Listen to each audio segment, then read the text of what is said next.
जय राधा माधव कुंज विहारी। जय श्री कृष्ण चैतन्य प्रभु नित्यानंद श्री अद्वैता गदाधर श्रीवासादि गौरभक्तवृंद। हरे कृष्णा कृष्णा कृष्णा हरे हरे, हरे राम राम राम हरे हरे। हरे कृष्णा। आज कथा का आखिरी दिवस भी है और पहला दिवस भी है। हाँ बोलोगे आखिरी दिवस कैसे? क्योंकि आज 7वां दिन आखिरी दिवस है। पहला दिवस कैसे? क्योंकि आज से हर रविवार को, यानी कल भी रविवार है, इधर कार्यक्रम वैसे तो हो रहा है, हर रोज़ भागवतम क्लास होता है, तो उसमें आप आओगे, इसलिए पहला दिवस। पहला दिवस का अर्थ क्या है? नित्यम भागवत सेवया का पहला दिवस। भागवत ऐसा नहीं कि साल में एक बार एक कथा कर लिया हो गया, ऐसा नहीं। पूरा साल भर सोते रहेंगे और एक बार कथा होता जा जाएंगे, नहीं, वो गलत बात है। हम रोज़ भोजन लेते कि नहीं? किसके लिए लेते भोजन? शरीर के लिए, है कि नहीं? अभी शरीर क्यों चल रहा है? क्योंकि उसके अंदर क्या है? आत्मा है, इसलिए शरीर चल रहा है। आपने शरीर को भोजन खिलाया, आत्मा को खिला रहे हो, इसलिए दुखी है। जिस आत्मा के वजह से हमारा शरीर जीवित है, उसको हम भोजन नहीं दे रहे हैं, यही हमारा दुख का कारण है। अगर अगली बार आप बोलोगे मैं बहुत दुखी हूँ, ये गलती आपका है। जिसने आपको दुख दिया उसका गलती नहीं है, क्योंकि आपने आत्मा को भोजन नहीं खिलाया। ये आत्मा का आहार है हरे कृष्ण महामंत्र, भगवान का नाम। आत्मा का आहार है भागवत। जैसे हम रोज़ शरीर को भोजन खिलाते हैं, उसी प्रकार आत्मा को भी क्या करना चाहिए? कैसे खिलाओगे भोजन आत्मा को? नाम जप करते हुए, हरे कृष्ण कृष्ण कृष्ण हरे हरे, हरे राम राम राम हरे हरे। ये नाम जप करते हुए साथ साथ में भागवत को श्रवण करते हुए। हमारे मंदिर में, सिलवास में जो मंदिर है, छोटा सा रूप धारण किया मंदिर का, इसमें रोज़ भागवतम क्लास होता है, रोज़ भी होता है। अगर मान लो कि मंदिर तक आ नहीं पाते हैं, आप उसको YouTube में आप क्लास सुन सकते हो। आपको धर्म विषय पर पूरा डिटेल्स बता दें होंगे, हमारे काउंटर में भी आपको डिटेल्स मिल जाएगा, आपको व्हाट्सएप मिल जाएगा। रोज़ भागवतम क्लास होता है, उस भागवतम क्लास को रोज़ आपको अटेंड करना चाहिए। या यूट्यूब में अटेंड करो, नहीं तो इधर आके अटेंड करो, बहुत अच्छा रहेगा। आके मंदिर में बैठे हो तो बहुत अच्छा है। और साथ साथ में रोज़ नाम जप करना चाहिए, और ख़ास करके हर रविवार को होने वाले सत्संग कार्यक्रम में आना चाहिए। तो कल हमने चर्चा किया किस प्रकार प्रहलाद महाराज ने हिरण्यकशिपु को जवाब दिया। जवाब देने के बाद हिरण्यकशिपु को प्रहलाद को मारने के लिए बहुत प्रयास किया, लेकिन प्रहलाद कुछ भी नहीं हुआ उनको। प्रहलाद महाराज जैसे वो शांत थे, इतना सब कुछ प्रहार करने के बाद भी शांत थे। हिरण्यकशिपु को डर लगा। संडरमत ने कहा, आप चिंता मत करो, आप बहुत शक्तिशाली हो, और आपके जो शक्ति इतना है, देवता लोग भी काम चाहते हैं। ये जो बच्चा है, छोटा सा बालक है, बड़बड़ बोलता रहता है। हमारे गुरुजी शुक्राचार्य आएंगे, उनका सेवा करेगा, उनका दिमाग ठीक हो जाएगा। तो फिर हिरण्यकशिपु के पास से प्रहलाद को लेके गए। संड और अमर ने प्रहलाद महाराज को और शिक्षा दिया। क्या हुआ? इंटरवल का समय था, यानी लंच टाइम था। प्रहलाद महाराज सारे बाल बच्चों को बुला के उन्होंने उपदेश दिया। क्या उपदेश दिया? कौमाराचरेत प्रज्ञो, भक्ति कब से करना चाहिए? 5 साल की आयु से कर लेना चाहिए। हाँ। क्यों? ये मनुष्य जन्म मिला है किसके लिए मिला है? भक्ति करने के लिए मिला है। और इस मनुष्य शरीर को किसी और के लिए इस्तेमाल करोगे, वो हमारा दुख का कारण है। एक वस्तु जिस कार्य के लिए निर्धारित किया गया है, उस वस्तु को उसी के लिए यूज करना चाहिए। अगर आप उसको कोई और कार्य के लिए इस्तेमाल करोगे तो वस्तु बिगड़ जाएगा। कोई कह सकता है अरे इतना तो मत, छोटा सा लंबा छोटे ना उम्र है हमारा, हाँ कौन देखा है, भोग लो, भक्ति कैसे प्राप्त करेंगे? नहीं, अर्थदम अध्रुवम अर्थदम। आप सोचोगे अभी नहीं, हम भक्ति करेंगे बुढ़ापे में। अच्छा ये बताओ, आप किसको बूढ़ा कहोगे? ये बूढ़ा व्यक्ति है, किसको कहोगे? बताओ, किसको आप कह सकते हो कि बूढ़ा है? जो ज्यादा उम्र का होता है बूढ़ा। क्या उम्र का होना चाहिए बताओ? जो 70 साल का है वो वृद्ध है, ऐसा आपका कहना, ठीक है? क्यों 70 साल का व्यक्ति को आप वृद्ध क्यों कहते हो? कारण क्या है?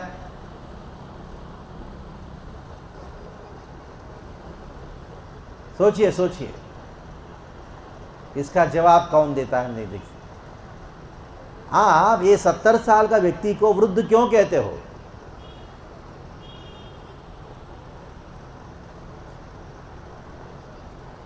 बीस साल के व्यक्ति को वृद्ध क्यों नहीं कहते हैं? 20 साल का व्यक्ति को जवान कहते हो, 70 साल का व्यक्ति को वृद्ध कहते हो, क्यों? 20 साल का व्यक्ति वृद्ध क्यों नहीं है? सोचिए, इसका जवाब मैं नहीं दूंगा, आपसे मैं निकालूंगा। भक्ति से मतलब नहीं। हाँ,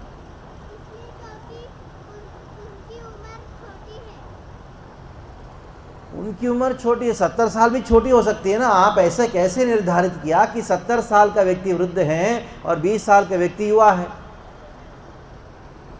हाँ,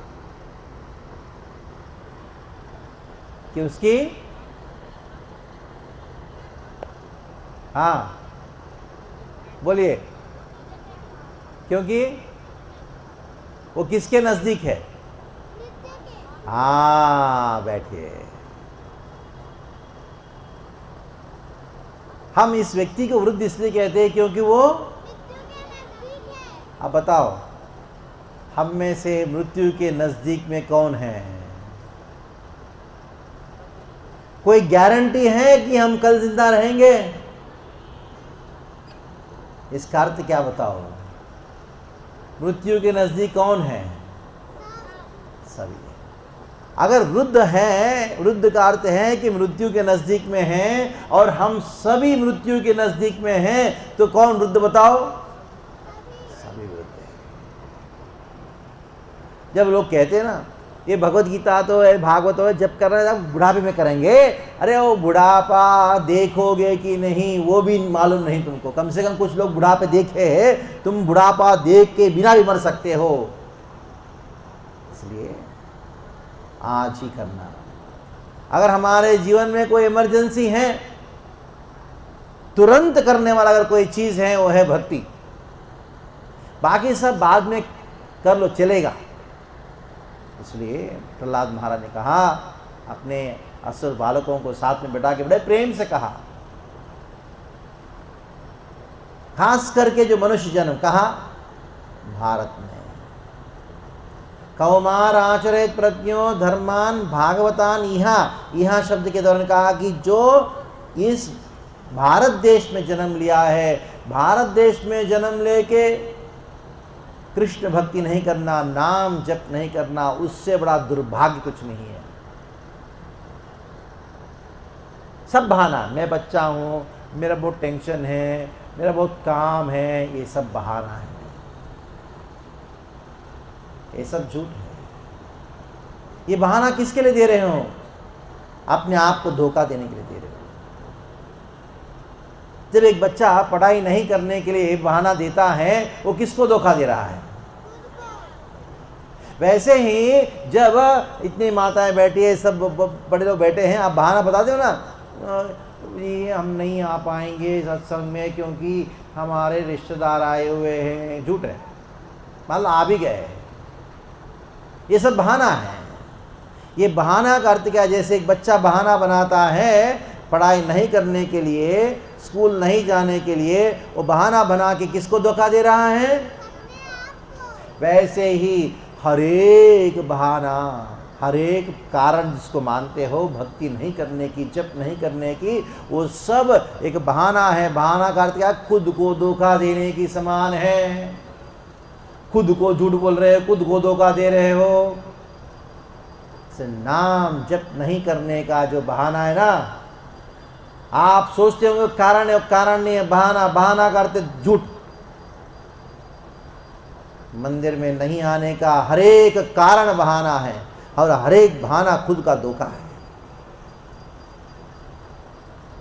कोई कहे प्रभु जी आप ऐसा कहोगे तो कैसे चलेगा, हमारा तो शरीर है तो कुछ तो सुख चाहिए, है ना? कुछ तो सुख चाहिए ना।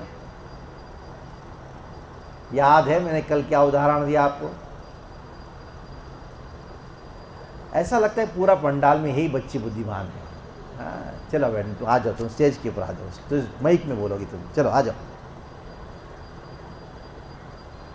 ये माता मम्मी ने तुमको फटा हुआ कपड़ा क्यों पहनाया है? अच्छा कपड़ा पहनाओ बच्चियों को, लक्ष्मी जैसी दिखना चाहिए बच्चियाँ। हाँ, राइट हैंड से लो। हाँ बोलो। इसलिए क्योंकि इस जीवन में कहीं सुख नहीं है, अगर सुख है तो कृष्ण भक्ति में है। मैंने एक उदाहरण दिया। किसका उदाहरण दिया? गन्ने का। और गन्ने के रस का उदाहरण दूसरे के लिए दिया था। मेरा और एक प्रश्न है, हमारे जीवन में जो सुख है और दुख है, आप सुख का प्रयास करोगे तो क्या आएगा बीच में? अगर मान लो दुख के लिए प्रयास करोगे तो इसका अर्थ क्या है? हमारे जीवन में सुख और दुख पूर्व निर्धारित है। हमारे प्रयास से ना सुख मिलने वाला है, हमारे प्रयास से ना दुख मिलने वाला है। सुख और दुख पहले से निर्धारित हैं, प्रयास करना ही है तो किसके लिए प्रयास करो? कृष्ण भक्ति को प्राप्त करने के लिए प्रयास करो। बहुत अच्छा, बहुत सारी चीज़ें याद है, बहुत होशियार है। उनकी माँ कौन है? नहीं आई? ठीक है, उनको बोल देना मम्मी मुझे फटा हुआ कपड़ा क्यों पहना है, ऐसा चीज़ें। हाँ, बेटियों को लक्ष्मी माना गया। क्या माना गया? लक्ष्मी को कैसे सजाते मालूम है? हाँ, अच्छे से कपड़े देते हैं। हाँ, आजा बैठ जाओ, ऐसा अच्छा लक्षणों के साथ सजाना चाहिए। ऐसा नहीं कि एक पहना दिया, पैंट पहना दिया, एक चड्डी पहना दिया, ये क्या है? जो माताएं बैठी हैं, आप बचपन में ऐसी वस्त्र पहने थे क्या? फिर आपकी बच्चियों को क्यों पहनाते हो? क्यों पहनाते हो? ज़माना बदल गया है। ज़माना नहीं बदला, आपको बुद्धि बदल गया, बुद्धि भ्रष्ट हो गया है, बुद्धि भ्रष्ट हो गया। अच्छा कपड़ा पहनाओ, भले सरल हो लेकिन अच्छा कपड़ा पहनाओ। ठीक है। तो प्रहलाद महाराज ने इस बात को कहा, पूरा शिक्षा दिया। तो सारे जितने भी बच्चे ने पूछा, प्रहलाद इतने सारे शिक्षा तुमने कहाँ से सीखे? तो प्रहलाद ने कहा मैं अपने गुरु नारद जी से सीखा। किससे सीखा? तो बच्चों ने पूछा हम तो साथ में पढ़ रहे हैं, हमने कभी ये नहीं देखा कि नारद जी आके आपको शिक्षा दिया, तो ये कब सीखा तुमने? तब प्रहलाद महाराज कहते हैं जब हिरण्यकशिपु मेरे पिताजी तपस्या करने गए थे, उस समय इंद्र आके पूरा हिरण्यकशिपु का, मेरे पिताजी का महल को तहस नहस करके मेरी माँ को घसीटते हुए लेके जा रहा था कयादू को। कयादू मेरी माँ के गर्भ में था, तो घसीटते हुए लेके जा रहे थे सारे देवता लोग, इंद्र। नारद जी ने कहा क्या कर रहे हो? इंद्र ने कहा देखो इसके गर्भ में छोटा हिरण्यकशिपु, हम ये हिरण्यकशिपु से परेशान है, ये जैसे जन्म लेगा तो और बड़ा हिरण्यकशिपु होगा, तो बाप रे बाप हम समझ नहीं पाएंगे, इसलिए हम उसको जैसे जन्म लेगा उसको मार देंगे। तब नारद जी ने क्या कहा, देखो इसके गर्भ में, कयादू के गर्भ में जो बच्चा पल रहा है ना, कौन है वो? एक महान भक्त है, महाभागवत है। तुरंत इंद्र ने क्या किया, कयादू को परिक्रमा किया, यानी बच्चे को परिक्रमा किया, चला गया। और नारद जी ने हमको शिक्षा दिया, नारद जी ने भक्ति का शिक्षा दिया। उन्होंने कहा देखो, कयादू को शिक्षा दिया, मैं ये सारी शिक्षाएं कहाँ बैठ के सीखा? मेरी माँ के गर्भ में बैठ के सीखा। और एक उदाहरण मैं बता सकते हो, बच्चे ने माँ के गर्भ में बैठ के सीखा, अभिमन्यु। कृष्ण सुभद्रा वहीं को कह रहे थे, क्या कह रहे थे? चक्रव्यूह के अंदर प्रवेश करना है, उसकी बात कह रहे थे। अभिमन्यु ने सीख लिया था, उसकी माँ के गर्भ में बैठ के सीख लिया था। ऐसा अद्भुत। लेकिन दुर्भाग्य की बात है, लोग कहते हैं कि बच्चा माँ के गर्भ में रहता है ना, उसको मार सकते हो, कोई प्रॉब्लम नहीं है। गर्भपात, जिसको एबॉर्शन कहते हैं, गोहत्या और माँ के गर्भ में बच्चे को मार देना, ये दो इतना महान पाप है, पूछो मत, महापातक कहा गया है। देखो, आपने कभी देखा है एक सूअर अपने गर्भ में बच्चों को मारने के लिए प्रयास करता है? भले एक साथ में 1 डज़न बच्चा पैदा करता है, लेकिन फिर भी प्रेम से रखता है सूअर। लेकिन मनुष्य का बुद्धि इतना हीन हो गया, और कोर्ट ने भी कह दिया आप कर सकते हो। देखो, जान देने की हमारे पास ताकत नहीं है तो लेने की ताकत नहीं है, लेने का अधिकार नहीं है। जीवन देने का आप सृष्टि कर सकते हो, जीवन को नहीं कर सकते, लेकिन फिर भी महापातक हो रहा है। माँ जाती है डॉक्टर के पास, बोलती है बच्चे को मार देना, कोई प्रॉब्लम नहीं, वो मर्डर है, महाभयानक पातक है। तो बच्चा जीवित रहता, सीखता है, पहला दिन से सीखता है, बीजारोपण होने मात्र से तब से संसार प्रारंभ होता है, उसका प्राण रहता है उसके अंदर। ऐसा नहीं कि 4 महीने तक चलता है, नहीं नहीं नहीं नहीं, 4 महीने का गर्भ हो, 9 महीने का बच्चा जन्म लेने के बाद वो हत्या होता है। तो माँ के गर्भ में बैठ के प्रहलाद महाराज ने शिक्षा ग्रहण किया। तो नारद जी ने कहा देखो, प्रहलाद को नहीं, कयादू को समझा रहे थे, अनेक उपाय संसार से मुक्त होने की, आत्म साक्षात्कार करने के अनेक उपाय है। तत्रोपायम सहस्राणाम, सहस्र है, लेकिन उनमें से सर्वोच्च उपाय क्या है? भक्ति। भक्ति कैसे किया जाता है? भक्ति का शुरुआत होता है आदौ गुरु पदाश्रय, गुरु का आश्रय ग्रहण करने से और सबको समर्पण करने से। गुरु को सब कुछ समर्पण करना। जिस दिन आप गुरु को समर्पण करोगे, कृष्ण उस भक्त को अपना समान मानते हैं। ऐसा कहा कि दीक्षा काले शिष्य करे आत्मसमर्पण, सही काले कृष्ण कहे आत्मसमान, कृष्ण करे आत्मसमान। कृष्ण उस भक्त को अपना आत्मा, अपने समान मान लेते हैं। और ये भक्ति कैसे किया जाता है? गुरु का आश्रय में श्रवण कीर्तन इत्यादि करते करते जो भाव भक्ति उत्पन्न होता है, वो पागल होकर नृत्य करता है। ऐसा नृत्य करता है, उनको होश ही ना हो, जैसे एक भूत पकड़ लिया हो। गान करता है, उनकी आंखों से आंसू बहने लग जाता है। इसलिए प्रहलाद महाराज कहते हैं भक्ति, प्रहलाद महाराज को नारद जी कहते हैं, इस संसार में भक्ति के अलावा, कृष्ण भक्ति के अलावा सब कुछ जो है वो केवल पाखंड है, टाइम पास है, कोई काम का नहीं। कितना भी चीज़ें हैं वो सब, जो भी कृष्ण भक्ति के अलावा कुछ, वो सब कुछ है, वो कोई काम का नहीं। तब नारद जी ने कहा एतावानेव लोकेस्मिन् पुंसः स्वार्थपरस्पृतः एकांत भक्तिर गोविंदे यत सर्वत्र तदीक्षणम। तो कहे आप कृष्ण भक्ति कहते हो तो बाकी लोगों का क्या होगा? देखो इस बात को कहते हैं जब कोई व्यक्ति कृष्ण भक्ति करता है, पुंसः स्वार्थपरस्पृतः एकांत कृष्ण भक्तिर गोविंदे, गोविंद कृष्ण के शुद्ध भक्ति करता है तो वो कृष्ण को हर एक हृदय में देखता है। ये बात कह के समाप्त कर।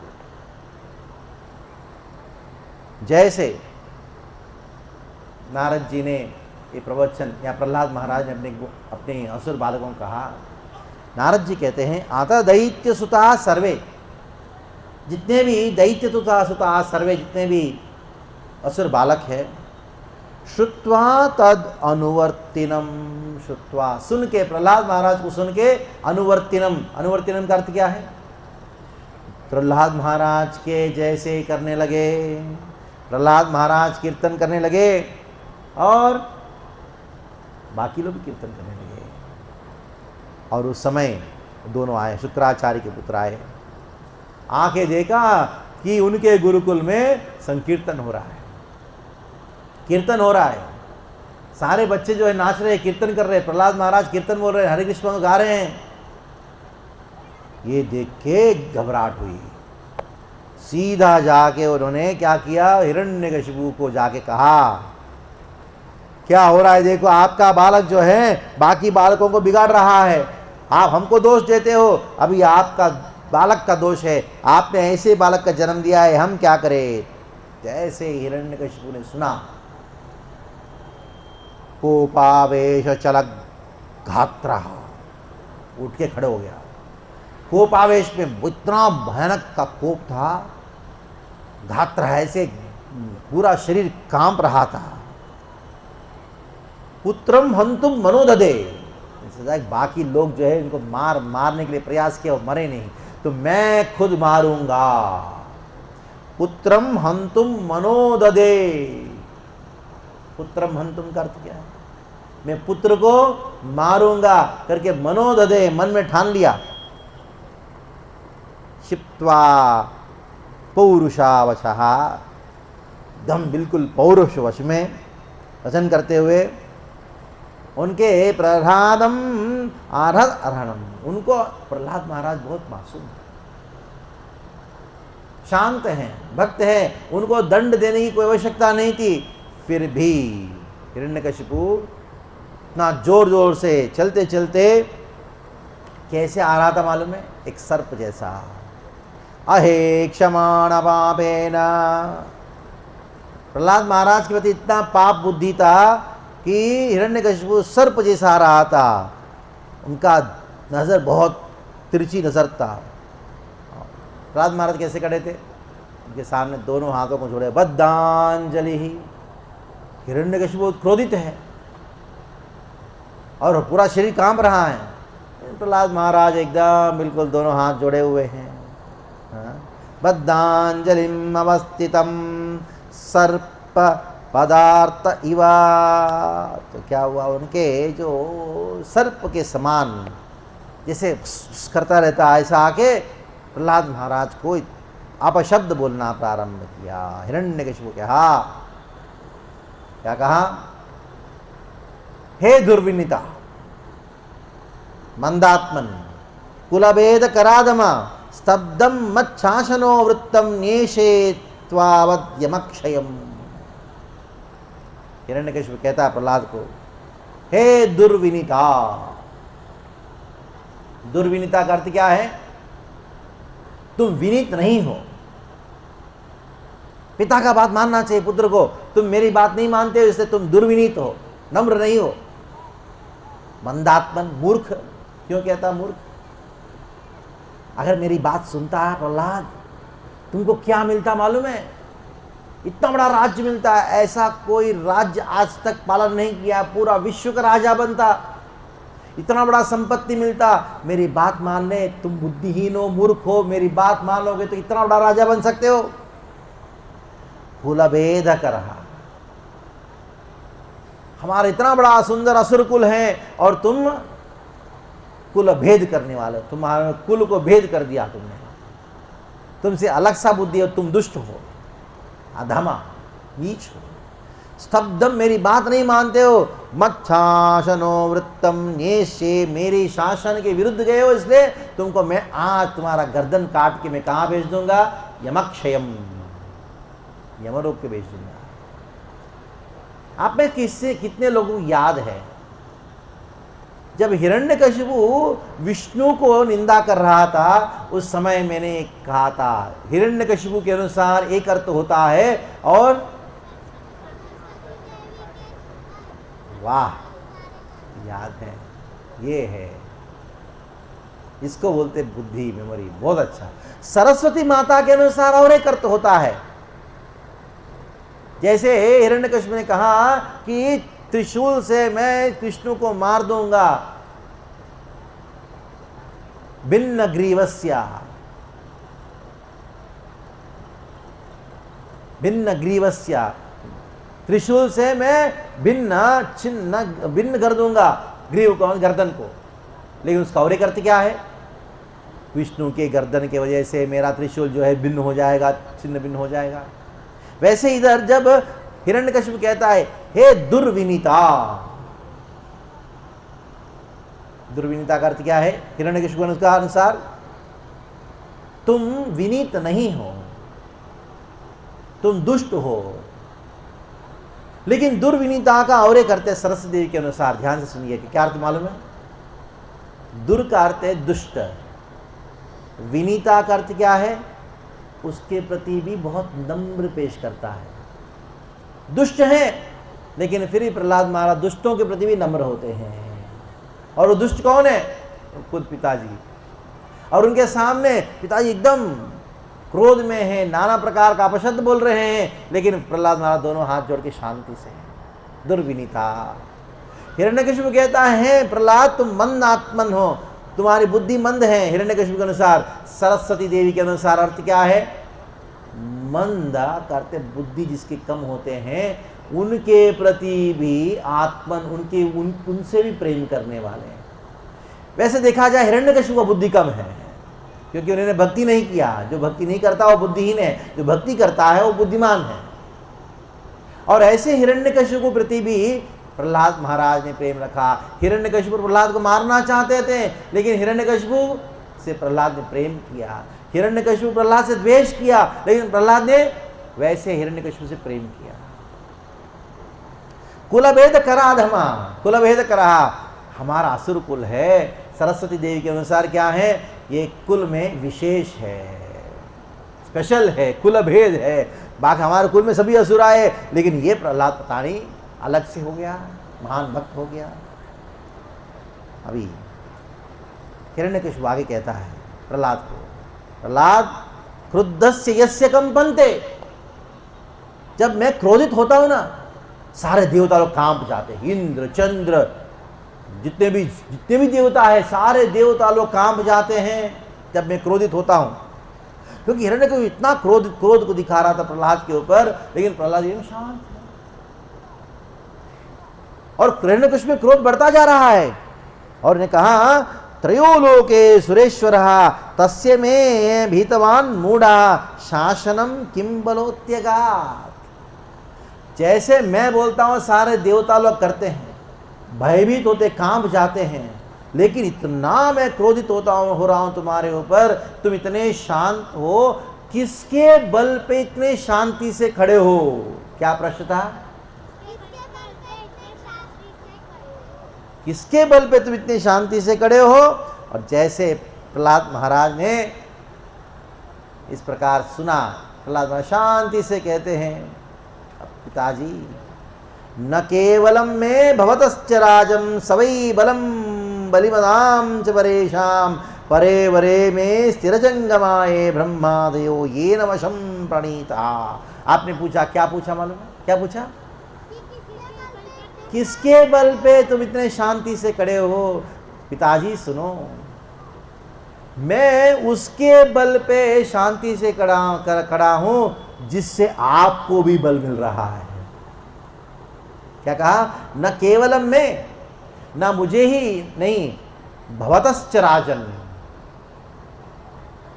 कुछ लोग कहते हैं असुरों का बल अलग होता है, भगवान का बल अलग होता है। नहीं, असुरों का भी बल कृष्ण से ही आता है। पिताजी, आप जिस बल पे कूद रहे हो ना इतना, वो बल भी उसी कृष्ण से आ रहा है। और मैं आपके सामने इतना शांति से खड़ा हूं ना, वो बल भी कहां से आ रहा है? केवल मेरा ही नहीं, आपका ही नहीं, सवै बलम बलिनाम च परेशान। आप सबके अंदर कुछ ना कुछ बल है कि नहीं? ये बल कहां से आ रहा है? कृष्ण से आ रहा है। हे पिताजी, आपका बल नहीं, मेरा ही बल नहीं, जितने भी संसार में बलिनाम बलवान लोग हैं, या जहां जहां बल दिखाई पड़ता है इस संसार में, वो भी कृष्ण से आ रहा है। कोई सोचता है कि मैं इतना बलवान हूं, जानते हो मैं ये हूं वो हूं। एक बार कोरोना घुस गया, क्या हो जाता है? एक छोटा सा इतना कोरोना, अब देखो कितना बलवान है। इससे बल का अहंकार मत करना। बहुत कूद रहे थे हम, ये है वो है ये है, एक छोटा सा कोरोना पूरा समाप्त कर देता है। इसलिए सवै बलम बलिनाम वर्च परेशाम परे वरे स्थिर जंगमाए। इस संसार में ऊंच और नीच, जो स्थिर जंगम, स्थावर जंगम ब्रह्मा जी तक जिसने आपको वरदान दिया। प्रहलाद ने कहा, पिताजी आपको जो वरदान दिया ब्रह्मा जी ना, उसको भी, ब्रह्मा जी को भी कंट्रोल करने वाले कृष्ण है ना, विष्णु है ना, उनसे मुझे बल प्राप्त हो रहा है। जिनसे आपको बल प्राप्त हो रहा है, जिनको जो सभी लोगों को बल प्राप्त हो रहा है, जिनके वश में ब्रह्मा है और जितने भी ब्रह्मा के द्वारा सृष्टि किए जीव है, सभी लोग जिनके वश में हैं, उनसे मुझे बल प्राप्त हो रहा है। सा ईश्वरः काल उरुक्रमोऽसौ, वो भगवान ईश्वर हैं और साथ साथ में वो काल है। इस संसार में काल से शक्तिशाली कोई है क्या? अगर भगवान के सामने आके दंडवत प्रणाम नहीं करोगे, वही भगवान काल के रूप में आके दंडवत कराएंगे। कैसे कराएंगे दंडवत? मृत्यु। इसलिए जब प्राण है, जीवन है, रोज आओ, समय मिलता आ जाओ, भगवान के सामने दंडवत करो, नहीं तो मृत्यु आएगा। मृत्यु आके आपको सुला देगा, तब कोई पूछने वाला नहीं रहेगा। आप स्वेच्छा से भगवान का शरण लो, कृष्ण का शरण लो, इतना ज्यादा हंगामा से कूदो मत। इतना धनी हूं मैं, ये हूं मैं, वो कर लूंगा, ये कर लूंगा, वो कर दूंगा, ये नाचो मत ज्यादा। जब हमारी बुद्धि है, शक्ति है, स्वेच्छा से आके कृष्ण का शरण ले लो। प्रहलाद महाराज अपने पिता को कहते हैं, स ईश्वरः काल उरुक्रमोऽसौ वोजः सः सत्त्व बलेन्द्रियात्मा। हमारे इंद्रियों में बल है, हमारे मन में जो बल है, हमारे प्राणों में जो बल है, वो सारा बल जो है वो कहाँ से आ रहा है? कृष्ण से आ रहा है। ध्यान से सुनना। स एव विश्वम परमः स्वशक्तिभिः। ये सारा विश्व का सृष्टि होता है, पालन हो रहा है और प्रलय होता है, वो सब कुछ उसकी शक्ति के अनुसार हो रहा है और वो तीनों गुणों से परे है। पिताजी ध्यान से सुनिएगा, बड़ा अद्भुत बात कहते प्रहलाद महाराज। क्या कहते देखो, पिताजी आप चाहते हो ना, तीनों जगत के ऊपर जीतना चाहते हो ना, आप इसको छोड़ो, जीतो। मैं चाहता हूं कि आप जीतो। किसके ऊपर जीतोगे आप? जय असुरम भावम। हृदय में असुर भावना है ना, उसके ऊपर जीतो। कोई क्रिकेट में जीतना चाहता है, कोई फुटबॉल में जीतना चाहता है, कोई अंताक्षरी में जीतना चाहता है, कोई रनिंग रेस में जीतना चाहता है, कोई धन कमाने में उससे ज़्यादा जीतना चाहता है, धन को जीतना चाहता है, कोई सट्टे में जीतना चाहता है। लेकिन जीतना है ना, दिखाओ। मेरे हृदय में जो काम वासना है उसके ऊपर जीत के दिखाओ। जीत के दिखाना है तो मेरे ऊपर क्रोध है ना, क्रोध के ऊपर जीत के दिखाओ। इसको जीत कहा गया है। आपने सुना ना, सिकंदर अलेक्जेंडर, और भारत आया था, उनको आक्रमण करना था, भारत के ऊपर राज्य करना था, बाकी राज्यों को राज नहीं करना था। उनको मालूम था, उनके गुरुजी ने कहा था, देखो बेटा, तुमको पूरा विश्व के ऊपर राज्य करना है ना, बाकी सब बात छोड़ो। इधर के ये छोटा राज्य के ऊपर राज्य करने से तुम्हारा विश्व का राजा नहीं बनोगे। भारत के ऊपर राज्य करोगे तो विश्व के ऊपर राजा। तो आया, सब कुछ सबको हराते हराते जब भारत आया, तो उसको किसने हराया मालूम है? सिकंदर को। एक चोर, एक छोटा सा चोर ने हरा दिया था। सुना, सिकंदर का, अलेक्जेंडर का बड़ा टेंट लगा था, बहुत सारे सैनिक थे। उधर एक चोर घुस गया और चोरी किया, भाग रहा था। उसको पकड़ लिए, पकड़ के बांध दिए। अरे तुमको और कोई जगह नहीं मिला? जानते हो हम सिकंदर के सेना है और आर्मी के बीच में आके सेना की भी उधर चोरी करते हो। तो तलवार लेके मारने वाले थे। उसने पूछा, क्यों मार रहे हैं मुझे? ऐसा, तुम चोर हो इसलिए मार रहे हैं। अगर चोर को मारना आपका नियम है तो आपका राजा सिकंदर को मारो। तो भागे, ऐसा कैसे कहते हो? इतना अहंकार, तुम इतना दम हो गया तुम्हारा, सिकंदर को मारने कहते हो? उसी समय सिकंदर जा रहा था रास्ते में, ये बात सुन के पूछा चोर से, बताओ मुझे क्यों मारना चाहिए, मुझे चोर कहते हो? तो ने कहा, देखो आपके सैनिकों ने मुझे चोरी करते हुए पकड़ा और मुझे कहते चोर, इसलिए आप मुझे मृत्यु दंड दे रहे हैं। मैं तो रात का चोर हूं, आप तो दिन का चोर हो। सिकंदर घबरा गया, गुस्सा, लेकिन फिर भी पूछना चाहिए, बताओ मैं कैसे चोर हूं? तो चोर ने कहा, इस संसार में हर एक वस्तु किसका है? भगवान कृष्ण का है। आपका जन्म लेने से पहले भी ये भूमि था, आपके मरने के बाद भी ये भूमि रहेगा, लेकिन सोचते हो कि मैं इसको हड़प लूंगा, ये मेरा करके मानते हो ना। मैं छोटा चोर हूं, मैं तो लोटा चोर हूं, लोटा चोरी किया बस। मैं छोटा चोर हूं, बड़ा चोर हूं। मैं रात को चोरी करता हूं, दिन को चोरी करते हो। सिकंदर एकदम दिमाग घूम गया।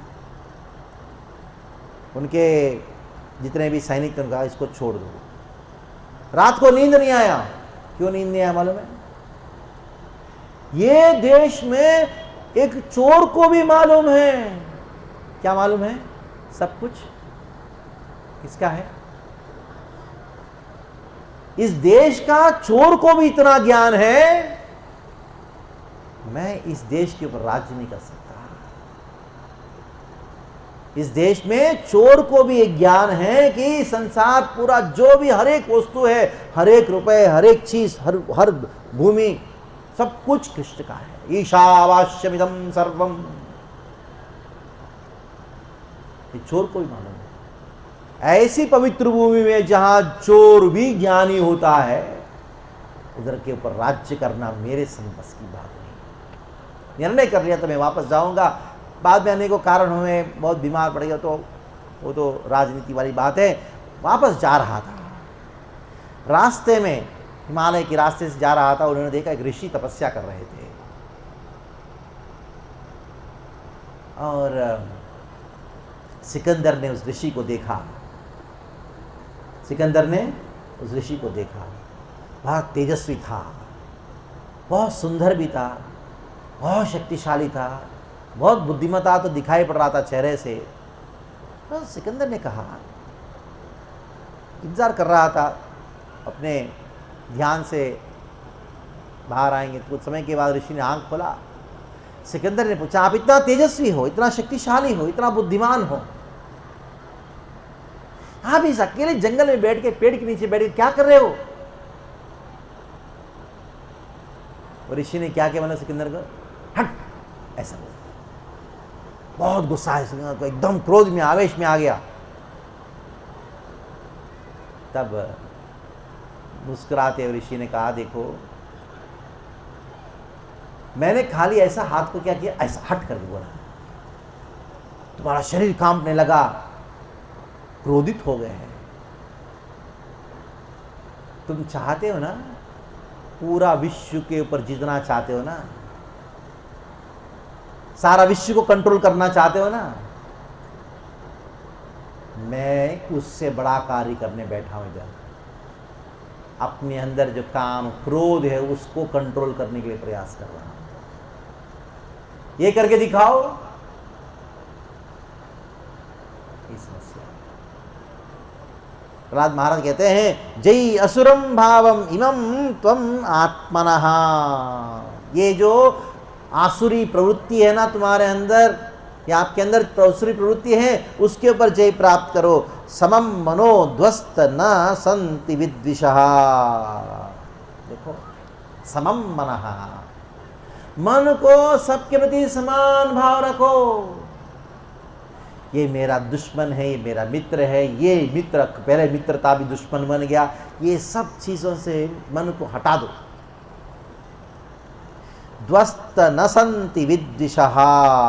देखो पिताजी, ध्यान रखिए, ना किसी से द्वेष करो, अपना हृदय के ऊपर, मन के ऊपर नियंत्रण प्राप्त करो, क्योंकि ऋते अजितात् आत्मना उत्पते स्थितात्। पिताजी आप ढूंढ रहे हो ना दुश्मनों को, ये मेरा दुश्मन है, ये मेरा दुश्मन है। कहीं नहीं है आपका दुश्मन, कोई नहीं है आपका दुश्मन।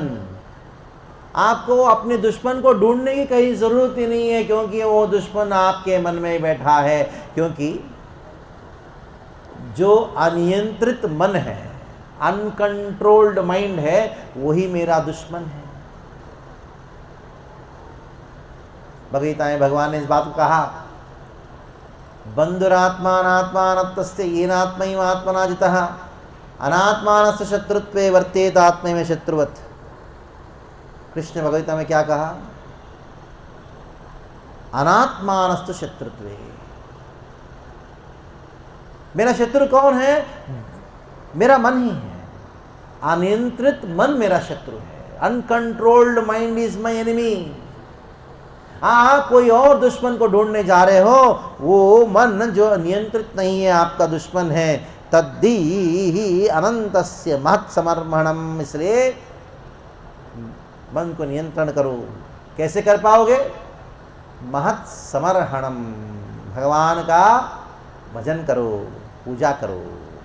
देखो पिताजी आपके जैसे मूर्ख होते हैं ना, दस्यून पुरा सन्न विजितात्म लंपटो मन्यंत एक स्वजिता दिशो दशः।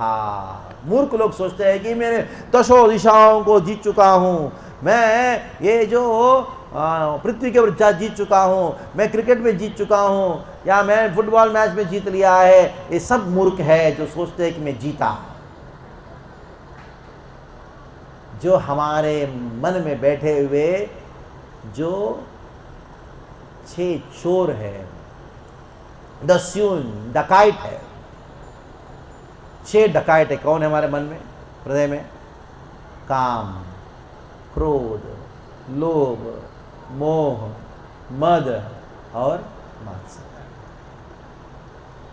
ये 6 डकाइट बैठे हमारे हृदय में।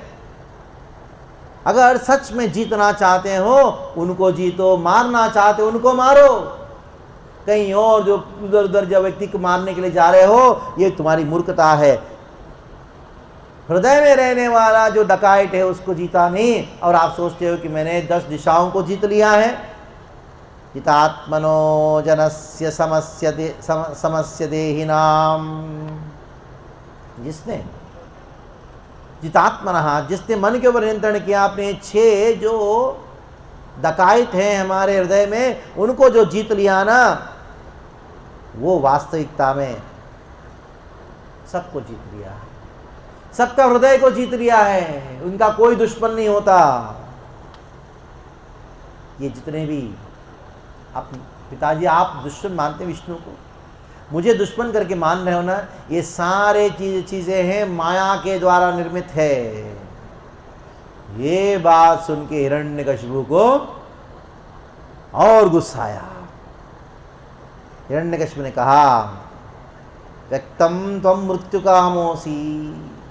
प्रहलाद, तुम ऐसे बड़ बात कर रहा है ना, इससे पता लगता है तुम मरना चाहते हो। मुक्त मृत्यु कामोस्मि योति मात्रम विकट्ठसे मुमूर्षूणाम हिम मंदात्मन ननु स्युर्विकल्वया गिरा। देखो, ऐसा कहा भी गया है, जो मरने वाला होता है ना, वैसे बड़बड़ करता है, इसलिए मैं तुमको अभी मारूंगा। कैसे मारूंगा मालूम है?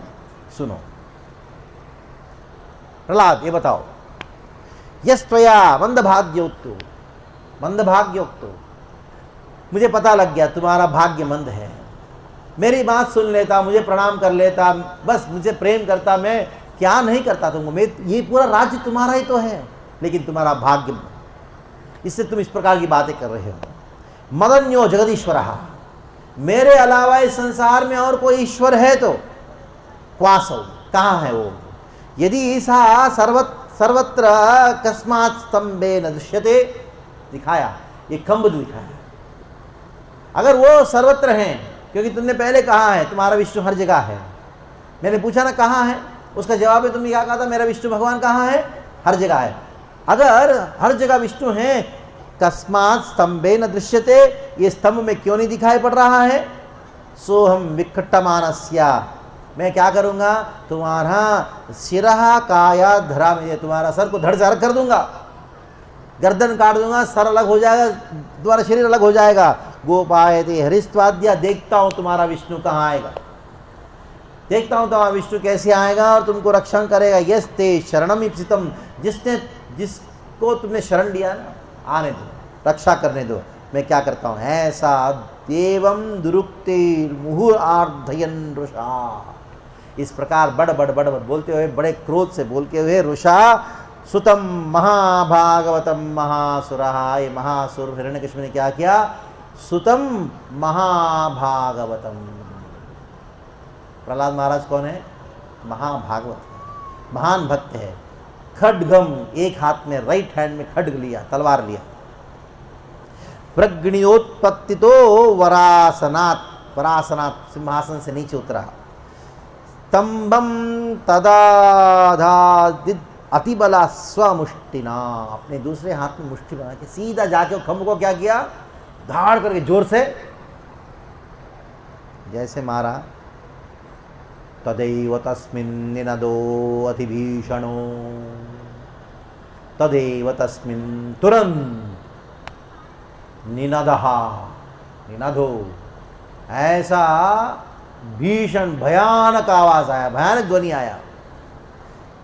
बभूव येनान्नकताम् अस्फुटत्, अंड बभूव येनांड कताम् अस्फुटत्, ऐसा ध्वनि था पूरा ब्रह्मांड जो है फट जाए, ऐसा भयानक सा आवाज था।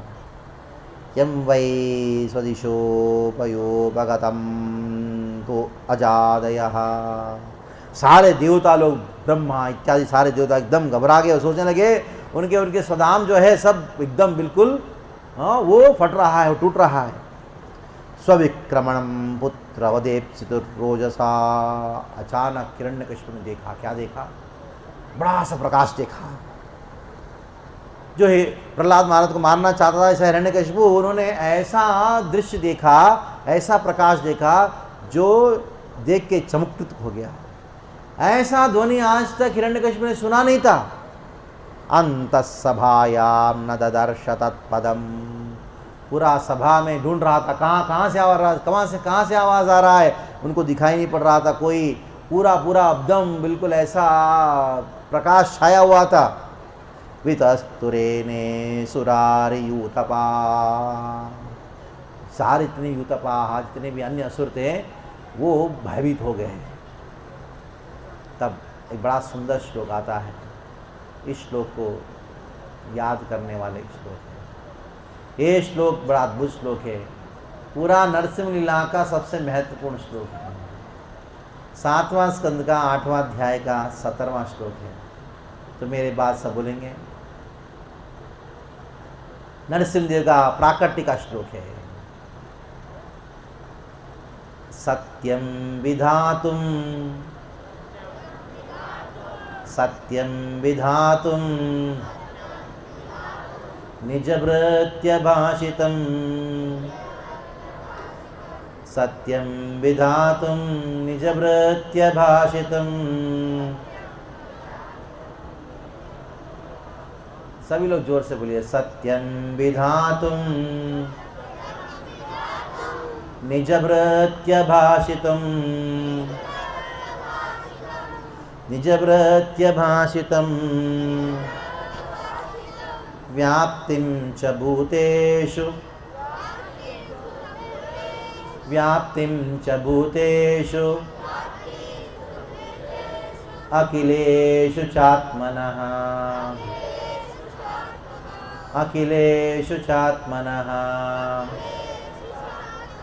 व्याप्तिं च भूतेषु अखिलेषु चात्मनः च भूतेषु अखिलेषु चात्मनः अदृश्यताद्यद्भुत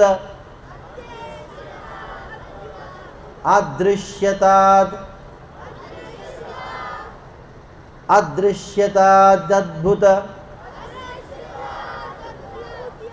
रूपमुद्वहं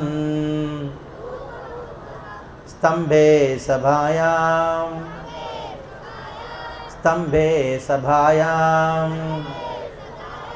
न मृगं न मानुषं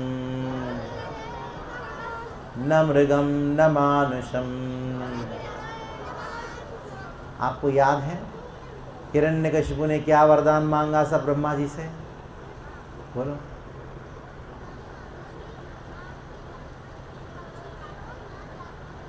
पहला कौन सा है? ब्रह्मा जी के द्वारा सृष्टि के जितने बीजों के द्वारा नहीं होना चाहिए। दूसरा क्या है?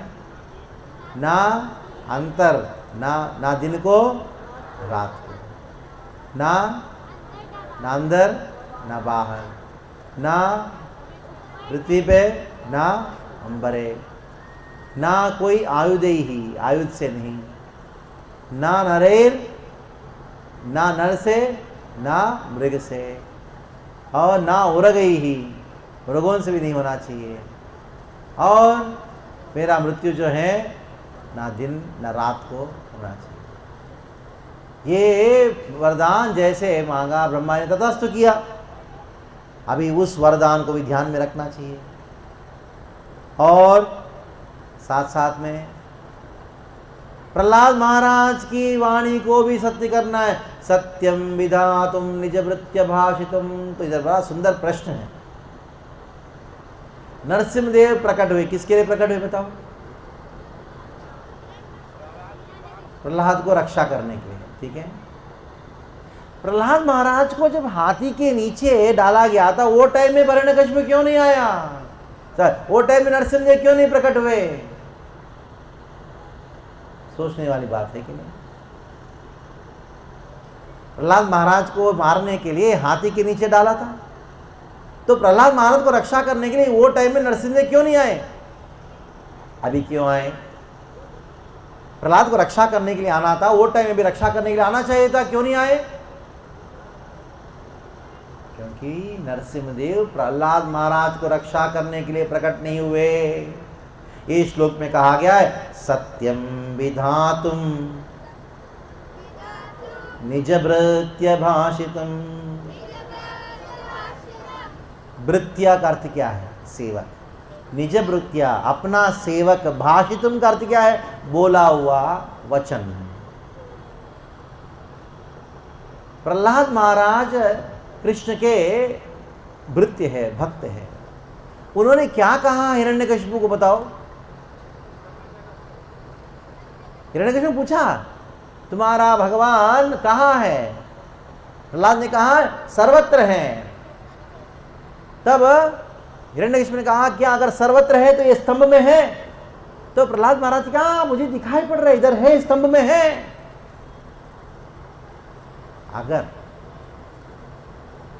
हिरण्यकशिपु स्तंभ को मार दिया, मार भी दिए, स्तंभ टूट गया, अगर उससे भगवान प्रकट नहीं होते, कृष्ण सोचने लगा अगर मैं इस स्तंभ से प्रकट नहीं होऊंगा तो लोग क्या सोचेंगे? क्या सोचेंगे? प्रहलाद वाणी असत्य है, मेरा भक्त झूठा साबित हो जाएगा। तो नरसिंहदेव के रूप में प्रकट होने के पीछे सबसे महत्वपूर्ण कारण क्या है? सत्यम विधातुम निजभृत्य भाषितुम। सत्यम विधातुम, मेरा वृत्ति जो कहा है भाषितुम, उसको सत्य करके साबित करना है मुझे। इसलिए कृष्ण नरसिंह रूप में प्रकट हुए, क्योंकि कृष्ण को मालूम है कि वैसे लोग जो हैं मेरे पर विश्वास नहीं करते, लोग मेरे पर विश्वास नहीं करते। कृष्ण बचपन में झूठ बोले कि नहीं? नहीं बोले? क्या बोले? कौन सा झूठ बोले? मिट्टी नहीं खाया। जानते हैं मैं झूठ बोलता हूं। और महाभारत युद्ध में कृष्ण क्या कहा युधिष्ठिर को? झूठ बोल देना, झूठ बोल देना, और बोल भी देते झूठ बोलो करके। वैसे लोग मेरे पर विश्वास नहीं करते। बचा कुचा विश्वास अगर है लोगों में, किसके ऊपर विश्वास है? भक्तों में। तो कृष्ण सोचा लोगों का जो बचा कुचा विश्वास जो भक्तों में है वो भी खत्म हो जाएगा। इसलिए मैं अपना भक्त के द्वारा कहा गया वाणी को मैं सत्य है करके सिद्ध करना चाहता हूं। I want to prove the words of my devotee to be truth. सत्यम विधातुम निजभृत्य भाषितुम। सत्यम विधातुम निजभृत्य भाषितुम। तो वही भगवान व्याप्तिम च भूतेषु, सारे जीवों में, हर स्तंभ में, हर कण में है। वैसे भगवान अखिलेषु चात्मनः अदृश्यता अत्यद्भुतम रूपमुद्वहन्। आज तक ऐसा रूप नहीं देखा गया है। अति अद्भुत रूपम उद्वहन्, उद्वहन्, रूप प्रकट किए। कहां से प्रकट किए? स्तंभे सभायाम। हिरण्यकशिपु बड़ा सभा है, उसमें एक स्तंभ से प्रकट हुए। स्तंभे सभायाम। वो रूप कैसा था? न मृगम न मानुष। क्यों? क्यों वो रूप में क्यों प्रकट हुए? क्योंकि ब्रह्मा ने वचन दिया। ब्रह्मा जी भी कृष्ण के भक्त है कि नहीं? तो इधर 4 लोगों का वचन सिद्ध करना था। 4 लोगों का वचन। पहला वचन किसका? प्रहलाद महाराज का। क्या वचन था प्रहलाद महाराज का? भगवान हर जगह है और कहाँ है? स्तंभ में भी है, इसलिए स्तंभ से प्रकट होना था। दूसरा ब्रह्मा जी का वचन था। क्या वचन था? तो ना नर से होगा ना मृग से होगा। प्रहलाद ब्रह्मा जी भगवान के भक्त है ना, उनका वाणी को भी सिद्ध करना था। ठीक है। अभी नारद जी का भी वाणी सिद्ध करना था। आपको याद है जब इंद्र कयादु को लेके जा रहा था, घसीटते हुए लेके जा रहा था, बीच में कौन मिले? तो नारद जी ने पूछा इंद्र क्या कर रहे हो? इंद्र ने क्या कहा? एक कयादु के गर्भ में एक छोटा हिरण्यकशिपु है, एक से हम परेशान है, अगर दूसरा भी बाहर आ जाएगा तो बढ़ जाएगा, वो बड़ा हिरण्यकशिपु हो जाएगा, तो इसलिए हमको जैसे जन्म देंगे ना तुरंत मारना चाहते हैं। तो नारद जी ने क्या कहा? ये जो गर्भ में जो बच्चा है ना वो महान भक्त है और उसको कोई मार नहीं सकता। क्या कहा? तो नारद जी का वचन था। क्या वचन था? इस बच्चे को कोई तो इसलिए हिरण्यकशिपु आ रहा था मारने के लिए बच्चे को, तो भगवान नरसिंह प्रकट हुए किसकी वाणी को सिद्ध करने के लिए? नारद जी की वाणी को सिद्ध करने। और एक है चौथा, ऐसा कौन सा भक्त है जिसकी वाणी सत्य करके साबित करना था? हिरण्यकशिपु। क्या हिरण्यकशिपु भगवान का भक्त है क्या? याद कीजिएगा, पहला क्लास, दूसरा कक्षा है। कौन है वो? कौन है वो? जय विजय ना। जय विजय ही क्या लिए थे? अवतार लिए थे। किस रूप में? पहला हिरण्याक्ष, दूसरा, तीसरा और दंतवक्र।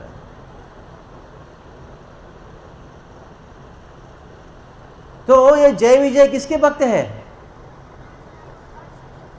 कृष्ण के भक्त है। और वही जय विजय हिरण्याक्ष हिरण्यकशिपु रूप में आए। हिरण्यकशिपु भगवान का भक्त है और उनका भी एक वचन था। क्या वचन था? जब जितने भी असुर थे प्रहलाद महाराज को मारने के लिए अनेकों प्रयास किए, त्रिशूल से मारे, तलवार से मारे, अग्नि में डाले, हाथी के नीचे कुचलवाए, जहर दिलाए, पहाड़ के ऊपर फेंका गया। तब हिरण्यकशिपु ने क्या सोचा? कहीं मेरा मृत्यु इसके वजह से तो ना होगा। मन में सोचा था, मुझे लगता है कि मेरा मृत्यु इसके द्वारा होने वाला है। सोचा था ना। तो भगवान उसकी वाणी को भी सत्य करना था, इसलिए कहा गया है सत्यम गातुम निजभृत्य। भगवान अपनी भक्त की वाणी को सिद्ध करने के लिए कौन सा रूप धारण किए? नरसिंह रूप धारण किए। गीता में एक बात आती है, अर्जुन कहता है, हे कौन्तेय, कृष्ण कहते हैं अर्जुन को, हे कौन्तेय अर्जुन, सारा जगत को बता दे रहा मेरा भक्त का नाश नहीं होगा। कौन्तेया प्रतिजानीहि न मे भक्ता प्रणश्यति। हे कौन्तेय, सारा जगत को ये बात बता देना, मे भक्ता न प्रणश्यति, मेरा भक्त का नाश नहीं होगा। अच्छा, भगवान स्वयं कह सकते थे ना कि मेरा भक्त का नाश नहीं होगा, लेकिन भगवान कृष्ण ने अर्जुन को कहा सारा जगत को तुम बता देना मेरा भक्त का नाश नहीं होगा। क्यों कहा? क्योंकि कृष्ण को मालूम है लोग मेरे पर विश्वास नहीं करें, मेरे वचनों के ऊपर विश्वास नहीं करेंगे, लेकिन उनको पूरा विश्वास है। क्या विश्वास है? अगर मेरा भक्त कोई वचन देता है, उस वचन को सिद्ध करने के लिए मैं कुछ भी करने के लिए तैयार हो जाता हूँ। इस बात के ऊपर लोगों का पूरा विश्वास है। इसलिए हे अर्जुन, तुम कहो मेरा भक्त का नाश कभी नहीं होगा। जब इस बात तुम कहोगे तब क्या होगा? लोग विश्वास करेंगे। लोगों को पूरा विश्वास है। भगवान अपने वचन को त्याग करने के लिए तैयार है, लेकिन अपनी भक्त के वचन को सिद्ध करेंगे। जैसे महाभारत में हुआ, भीष्म ने क्या प्रतिज्ञा लिया था? महाभारत में दुर्योधन कहा अगले दिन जो है मैं अर्जुन को मार दूंगा, नहीं तो कृष्ण के द्वारा अस्त्र को उठवाऊंगा। क्या प्रतिज्ञा लिया भीष्म ने? नहीं तो कृष्ण के द्वारा अस्त्र को। और कृष्ण क्या प्रतिज्ञा लिया? युद्ध के पहले मैं शस्त्र नहीं उठाऊंगा। अगले दिन युद्ध की धुमाधाम युद्ध चल रहा है। धुमाधाम युद्ध में क्या हुआ? अर्जुन का हालत खराब हो गया। कृष्ण को देखा नहीं जा रहा, अर्जुन का इसी हालत है। तुरंत कृष्ण रथ के नीचे उतरे, रथ का पहिया को लिए और जोर से भीष्म पितामह के ओर प्रहार करने आए। तो भीष्म पितामह ने अपने हथियार छोड़ दिया। हा प्रभु, ये दृश्य देखने के लिए मैं तरस रहा था। स्वनिगम अपाह्य मत प्रतिज्ञाम, आपने अपना वचन को त्याग किया। किसके लिए? मेरा प्रतिज्ञा को सिद्ध करने के लिए। ये कृष्ण का स्वभाव है। गीता में बात कहा गया है, अर्जुन ने कहा कृष्ण को, अच्युता सेनयोरुभयोर मध्ये रथम स्थापयमि अच्युता। अच्युत, दोनों सेनाओं के बीच में इस रथ को स्थापन करो, अर्जुन ने कहा। तो भगवान ने अर्जुन की आज्ञा को पालन किया। कृष्ण को बड़ा आनंद आता है। किसमें आनंद आता है मालूम है? जब वो भक्त आज्ञा देते हैं, उस आज्ञा को पालन करने में कृष्ण को ज्यादा आनंद आता है। अपनी प्रेमी भक्तों का आज्ञा को पालन करने में कृष्ण को ज्यादा आनंद आता है। अर्जुन इतना महान भक्त है भगवान श्री कृष्ण का, तो अर्जुन ने जैसे आज्ञा दिया, अच्युता ये रथ को दोनों सेनाओं के बीच में जाके स्थापित करो, तो कृष्ण ने अर्जुन का आज्ञा को माना। इसलिए कृष्ण को संबोधित अर्जुन ने किया अच्युता। अच्युता का अर्थ क्या है? जो कभी च्युत नहीं होते। कभी च्युत नहीं होने का अर्थ क्या है? अपनी भक्त वात्सलता नामक जो स्तर है उससे कभी च्युत नहीं होते। One who doesn't fall down from the position of being affectionate to his devotees. Krishna अपनी भक्त वत्सलता जो है, भक्तों से प्रेम करते हैं। ये भगवान है। सत्यम विधातुम निजवृत्य भाषितुम व्याप्तिं च लोकेषु किलेषु चात्मनः अदृश्यता यद्यद्भुत भूरूपमुद्वहन् स्तंभे सभायां न मृगम न मानुषम। और जैसे नरसिंहदेव प्रकट हुए तो हिरण्यकशिपु घबरा गया। वो सोचा ऐसा लगता है कि ये ना मृग है ना मानुष है, ये कौन सा रूप है, नर है मानुष है, समझ में नहीं आ रहा है। नरसिंहदेव का रूप देखा। नरसिंहदेव क्या कर रहे थे? इधर उधर ऐसा डूब रहे थे। और उनके जो शरीर का कांति कैसा था? सुवर्ण रंग का कांति था। उनका मुख प्रज्वलित हो रहा था सूर्य के समान। और उनके जिह्वा कैसी थी मालूम? तलवार की जैसी घूम रही थी। और उनके जो मेव था ऐसा चंद्र का सूर्य के जैसे था। उनके जो नाक थे, नासिक में रंध्र जो हैं वो कैसे थे? बड़े बड़े पहाड़ों में बड़े बड़े जो गुफाएं जैसी थी। तो इस प्रकार का बहुत भयानक सा स्वरूप को देख के सारे जितने भी असुर थे सब भाग गए। लेकिन ये हिरण्यकशिपु को बुद्धि नहीं आई। प्रायेण में सोचा ऐसा लगता है कि विष्णु ने एक ऐसा योजना बनाया, ये माया विष्णु ने ऐसा रूप धारण किया मुझे मारने के लिए। जो करना है करने दो, मैं थोड़ी ना मरूंगा, मैं उसको मारूंगा। अभी भी समझ में नहीं आया उसको।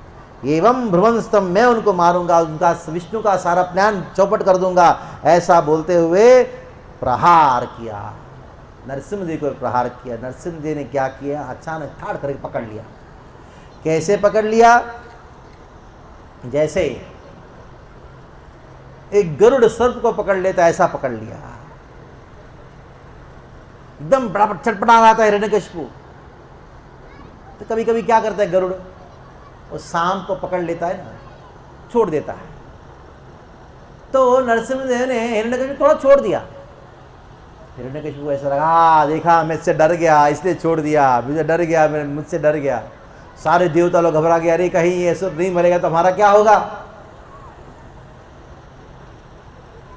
वापस हिरण्यकशिपु प्रहार करने आया है नरसिंहदेव को। इस बार नरसिंहदेव ने उनको पकड़ लिया। पकड़ के क्या किया? जैसे गरुड़ सांप को चोंच मार के करता है, उसी प्रकार हिरण्यकशिपु का जो शरीर कितना कठोर था मालूम है? अगर आप उसके ऊपर पावड़ा लेके मारोगे तो भी कुछ नहीं होता, वज्र जैसा कठोर था। लेकिन लीलया ददार लीलया, बड़े आसानी के साथ नरसिंहदेव ने अपने नाखूनों के साथ ऐसा उनका पेट को फाड़ दिया, धाड़ को। जो पेट वज्र के समान था, नरसिंहदेव हिरण्यकशिपु को अपनी गोद में बिठा के बस ऐसा धारा लीला ऐसा किया बस। देखो नरसिंहदेव के नाखून से क्यों मारा नरसिंहदेव ने? क्योंकि ब्रह्मा जी ने वरदान दिया था, जो जीवित है उससे भी नहीं होना चाहिए, जो जीवित नहीं है उससे भी मृत्यु नहीं होना चाहिए। नाखून जीवित है नहीं, और जीवित भी है क्योंकि शरीर के साथ लगा हुआ है। और नरसिंहदेव ने हिरण्यकशिपु कहां मारा? चौखट पे, ना घर के अंदर। कौन सा समय पे मारा? शाम, संध्या के समय, ना दिन है। कहां बैठा के मारा? वो गोद ना आकाश में है ना भूमि पे। और नाखून से मारा। क्यों मारा? क्योंकि नाखून आयुध भी नहीं है। और नरसिंहदेव ब्रह्मा जी के सृष्टि के अंतर्गत नहीं आते। ब्रह्मा जी के सारे जितने वरदान है सब कुछ फर्स्ट क्लास एकदम पूरा हो गया। हिरण्यकशिपु को ऐसा फाड़ के उनके जो पेट में जो हथेलियां होती है ना, इंटेस्टाइन्स, उसको नरसिंहदेव अपने गले में डाल दिया। खून खून से पूरा लवाल भरा हुआ है।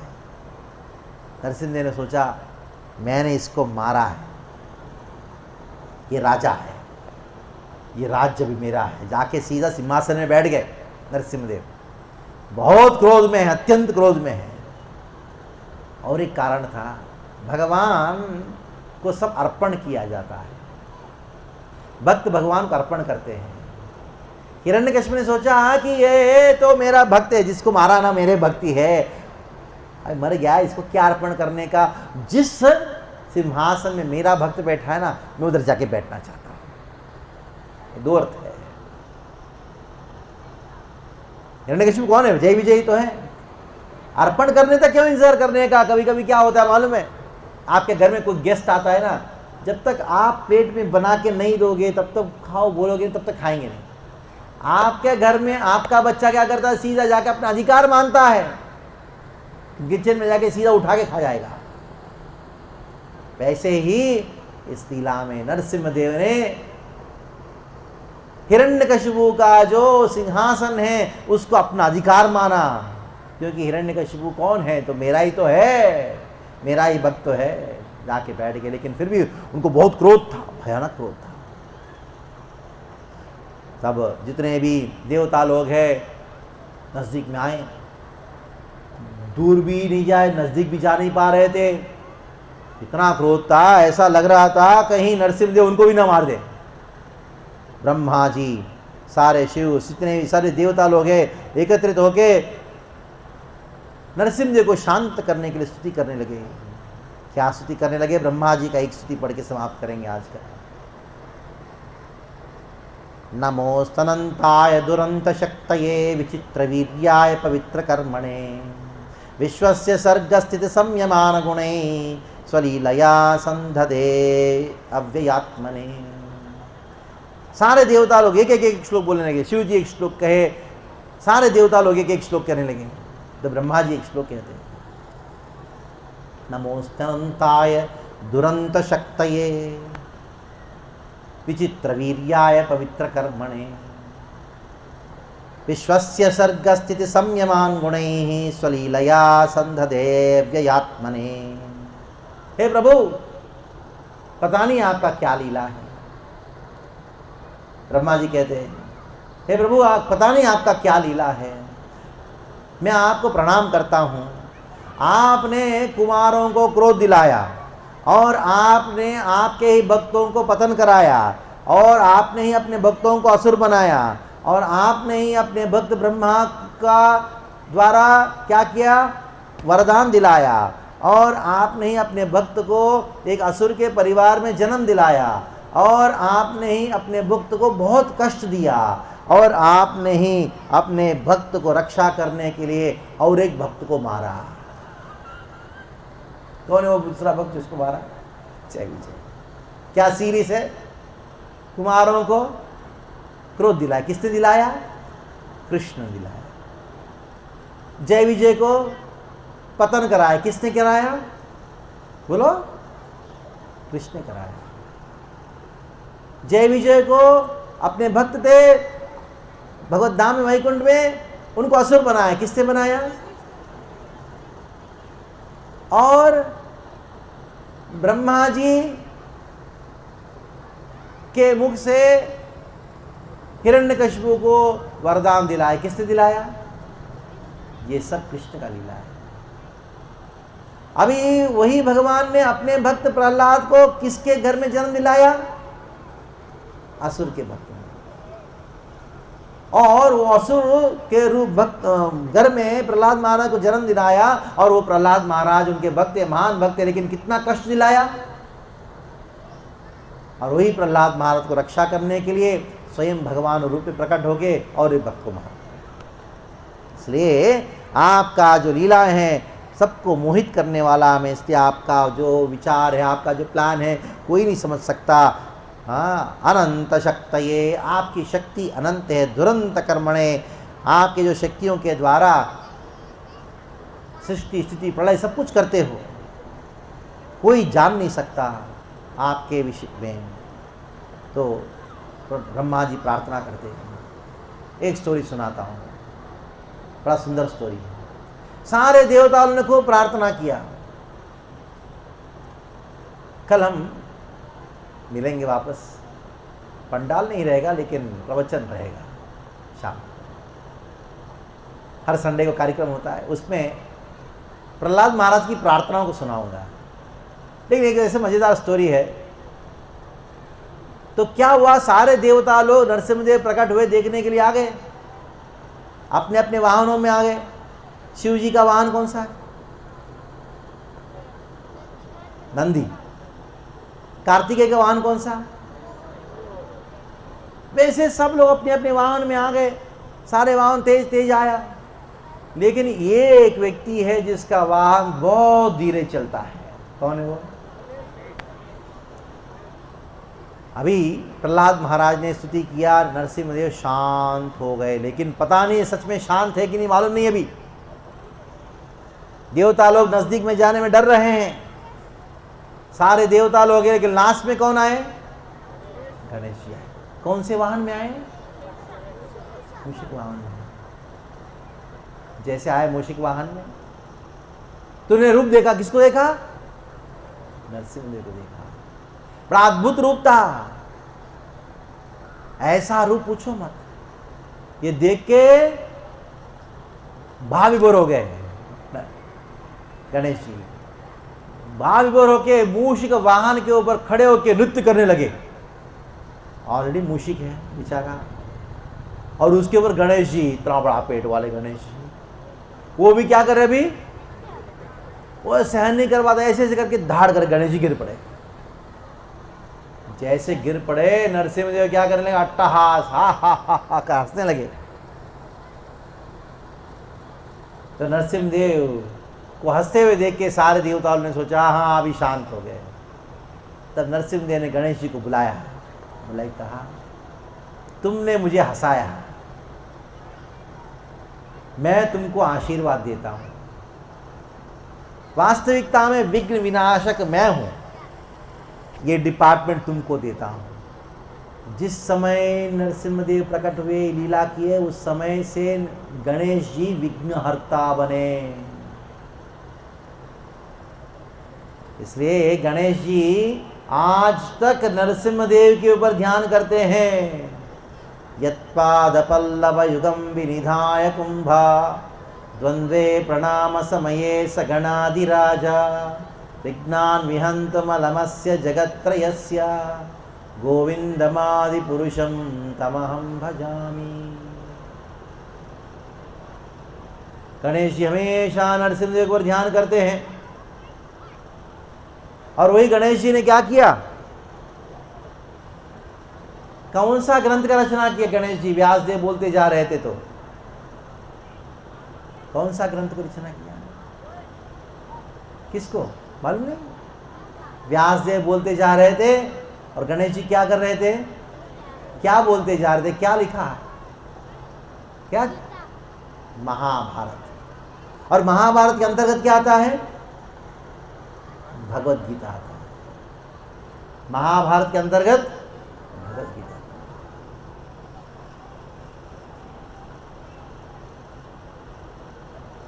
अगर सच में आप गणेश जी का पूजा करना चाहते हैं तो किसका करना, क्या कैसे करना चाहिए?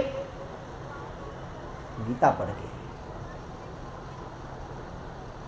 तो वास्तविक विघ्नहर्ता तो नरसिंहदेव हैं। नरसिंहदेव ने गणेश जी को आशीर्वाद दिया विघ्नहर्ता बनने के लिए। ये है प्रहलाद महाराज की जो प्रार्थनाएं हैं, जिस प्रार्थनाओं को सुन के नरसिंहदेव शांत हुए, उस प्रार्थनाओं को कल हम श्रवण करेंगे। लेकिन हमने ये जो नरसिंह लीला का प्रसंग इस कथा में लिया, उसमें हर रोज हम एक मंत्र जप कर रहे थे शाम के समय। क्या है वो? हाँ, उसको पहले जप कर देंगे क्योंकि सब शांति से बैठे हो। किसके लिए हमें मंत्र उच्चारण करेंगे बताओ? हमारे भक्ति में बहुत सारे विघ्न आते हैं। और विघ्न कहां से आते हैं मालूम है? बाहर से नहीं, हमारे मन से आता है। जब आप जप करने बैठोगे क्या करो? उसी तरह मोबाइल लेकर जब जप करने बैठोगे ऐसा लगता है कि नहीं ये बाद में करेंगे, ये काम करके बाद में करेंगे। जब मंदिर जाने का दिन आता है, नहीं आज नहीं बाद में जाएंगे, थोड़ा सा काम है ना, काम पटा लेता है। यही है, हमारा मन ही हमको विघ्न डालता है। ये सारे विघ्नों को दूर करने के लिए, खास करके जब प्रचार करने जाओगे तो बहुत सारे विघ्न आते हैं। ये सारे विघ्नों से मुक्त होने के लिए, दूर करने के लिए हम एक मंत्र जप करेंगे 11 बार। ठीक है, सब लोग आंख बंद कर लो, हाथ जोड़ लो, मेरे साथ में उच्चारण करो जोर से। उग्रम वीरम महाविष्णुम ज्वलंतम सर्वतोमुखम नरसिंहं भीषणं भद्रं मृत्युर्मृत्युं नमाम्यहम्। उग्रं वीरं महाविष्णुं ज्वलन्तं सर्वतोमुखं नरसिंहं भीषणं भद्रं मृत्युर्मृत्युं नमाम्यहम्। उग्रं वीरं महाविष्णुं ज्वलन्तं सर्वतोमुखं नरसिंहं भीषणं भद्रं मृत्युर्मृत्युं नमाम्यहम्। उग्रं वीरं महाविष्णुं ज्वलन्तं सर्वतोमुखं नरसिंहं भीषणं भद्रं मृत्युर्मृत्युं नमाम्यहम्। उग्रं वीरं महाविष्णुं ज्वलन्तं सर्वतोमुखं नरसिंहं भीषणं भद्रं मृत्युर्मृत्युं नमाम्यहम्। उग्रं वीरं महाविष्णुं ज्वलन्तं सर्वतोमुखं नरसिंहं भीषणं भद्रं मृत्युर्मृत्युं नमाम्यहम्। उग्रं वीरं महाविष्णुं ज्वलन्तं सर्वतोमुखं नरसिंहं भीषणं भद्रं मृत्युर्मृत्युं नमाम्यहम्। उग्रं वीरं महाविष्णुं ज्वलन्तं सर्वतोमुखं नरसिंहं भीषणं भद्रं मृत्युर्मृत्युं नमाम्यहम्। उग्रं वीरं महाविष्णुं ज्वलन्तं सर्वतोमुखं नरसिंहं भीषणं भद्रं मृत्युर्मृत्युं नमाम्यहम्। उग्रं वीरं महाविष्णुं ज्वलन्तं सर्वतोमुखं नरसिंहं भीषणं भद्रं मृत्युर्मृत्युं नमाम्यहम्।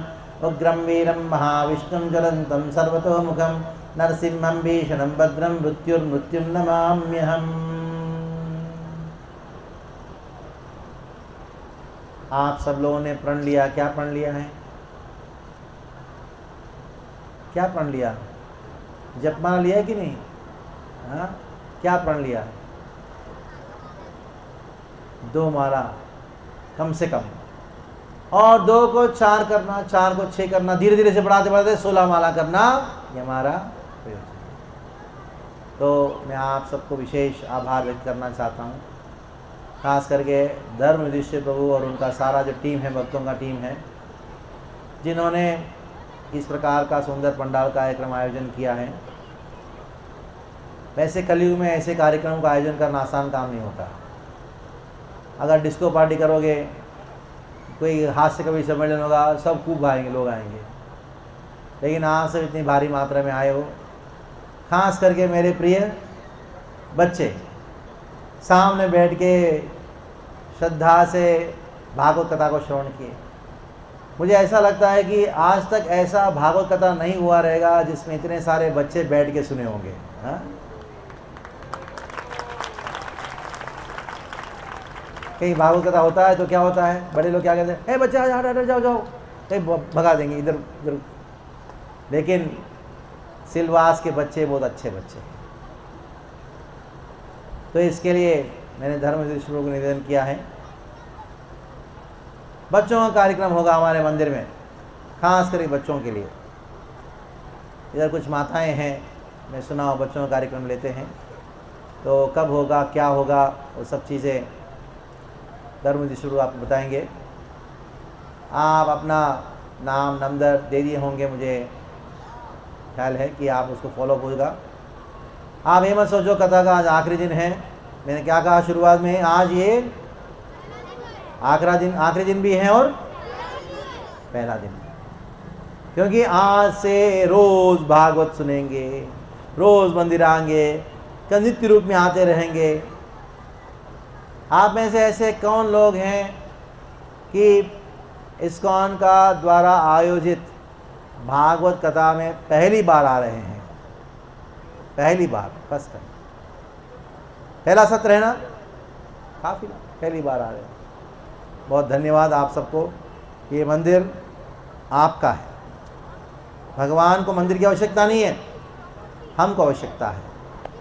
तो आप आए, श्रील प्रभुपाद जी का आशीर्वाद प्राप्त किए। हरे कृष्णा कृष्णा कृष्णा हरे हरे, राम राम। और एक बात भूल गया बोलना, आपको जहर पीना है, अमृत पीना है? कहाँ मिलेगा अमृत आपको? हाँ, आपकी मम्मी पापा बोलो अभी मुझे जहर मत पिलाना, मुझे क्या चाहिए? शुद्ध देशी गाय का दूध चाहिए। और साथ साथ में क्या करोगे? दंत मंजन, टूथपेस्ट का क्या करोगे? कैसे फेंकोगे? जैसे मरा हुआ चूहा को फेंकते ना, ऐसा मरा हुआ। दंत मंजन लगाओ, बहुत अच्छा लगता है। दंत मंजन से आपका दांत एकदम चमक लेगा, बहुत अच्छा लगता है। उसके ऊपर कभी कौ सेमिनार करेंगे, कल भी आपको बताएंगे, ठीक है। और अंगराग, धूप, एक गाय का प्रोडक्ट लोगे तो क्या होगा? गाय मरने से, कत्ल करने से बचाओगे, ठीक है। हरे कृष्णा।